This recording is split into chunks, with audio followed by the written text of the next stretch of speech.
Ashley, and I'm here at Agent Renovation.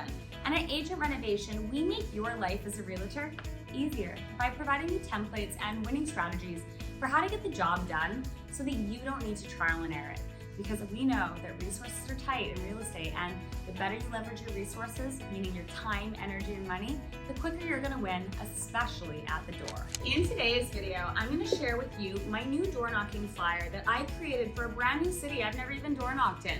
And I wanna share this with you and the template, how I created it, and why you might wanna make one just like it. Let me help you make your real estate easier. Before we begin of why I'm knocking in a new area, let's start by going over the different pieces of material that are located in this package that I'm dropping off at homeowner stores.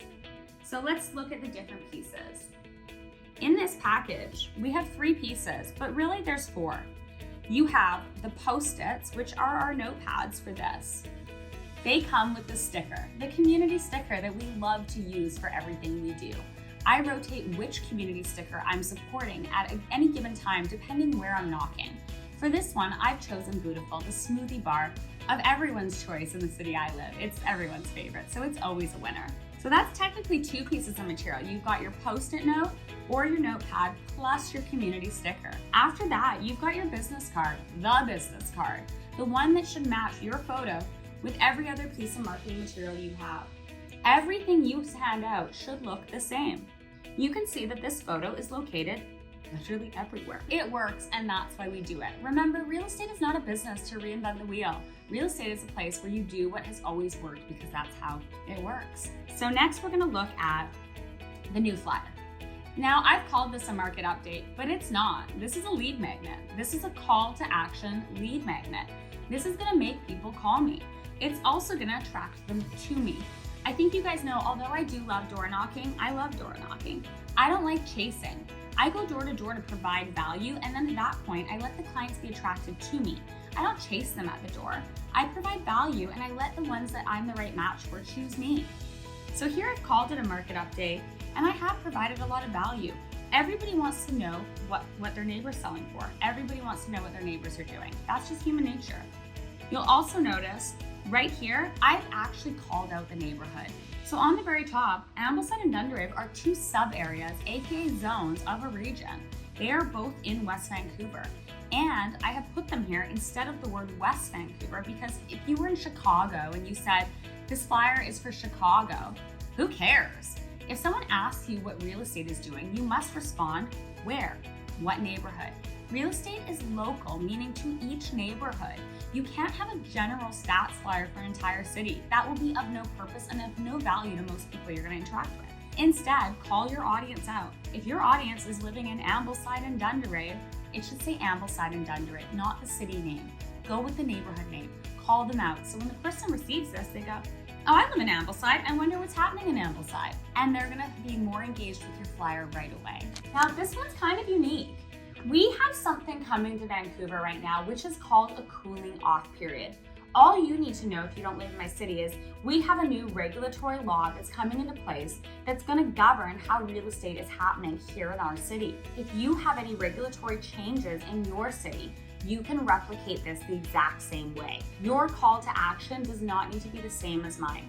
You could use any bylaw change, any infrastructure change in your city, any change that you can come up with. For us, there is a huge change coming.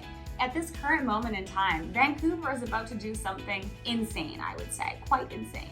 They are getting rid of blind bidding, meaning everybody's gonna get to see what everyone else is bidding on a house. It's a radical idea. I have no idea what's about to happen in our market, but that is a big change that people wanna know about right now. So here on my flyer, you don't see me saying, there's a cooling off period, and cooling off period means this, and no blind bidding means this, and with this, these rules are gonna come into place, and with this, you'll have this amount of days.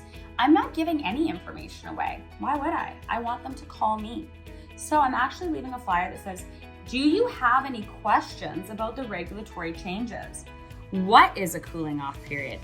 Number 2, how many days does a buyer have to change their mind? And number 3, blind bidding, a thing of the past? The reason I put questions here instead of the information is I have just triggered my prospect to think about these issues. They're gonna look at this and be like, blind bidding, a thing of the past. What's blind bidding? What? What's coming? And they're gonna say, cooling off period? What's a cooling off period? How long are they cooling off for? What is this? Whose role is this? My phone is gonna begin to ring. If I had put all the information about what these changes were on here, nobody would call me. So if you want people to actually call you, you have to rephrase the information you're providing so that they get in contact with you. Don't give away all your best everything right on your flyer and then leave it at their door. Why would they even call you? There's no purpose. You've already told them everything. So give them a reason to get in contact with you. On the back here, you can also see that you have my photo again, one more time, because overkill works. Up here, I have done call for a free home evaluation. How much is my home worth? Now for that, I have singled out the areas again. I have called my audience out. I have put 4 comparables, 4 different properties that are similar enough to the client I want to attract. Whatever you hand out and whoever you market to, you're gonna get more of that. I don't want mega luxury homes right now, not with the condition of our market. I also don't wanna do condos right now. I wanna stick in what I call entry level in West Vancouver, which is the 3 to kind of early 4s, maybe 4.5 million, something under 6 million for sure. That would be where I would like to get my price points of listings. For that reason, I have selected homes that would attract similar people, because they're gonna see these homes and say, well, that home's like my home and they trusted her. So if they trust her, I'll trust her. Now, this trust thing is a funny question that's about to come up because these are not my solds. I am knocking in a brand new neighborhood that I've never been before.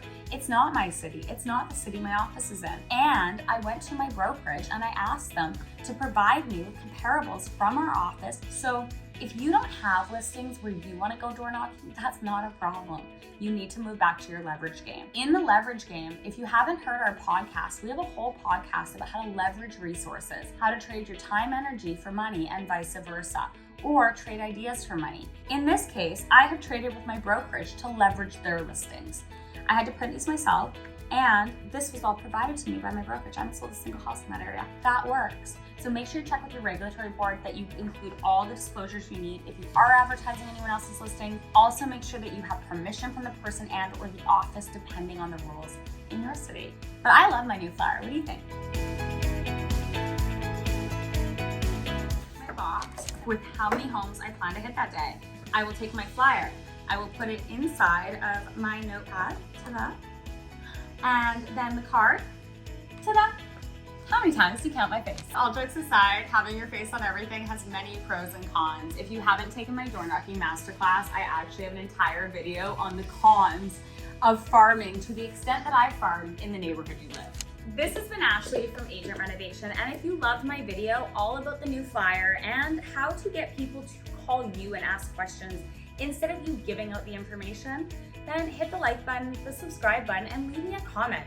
What else do you want to see behind the scenes of my real estate office? I love sharing with you guys. Have a great day. Bye.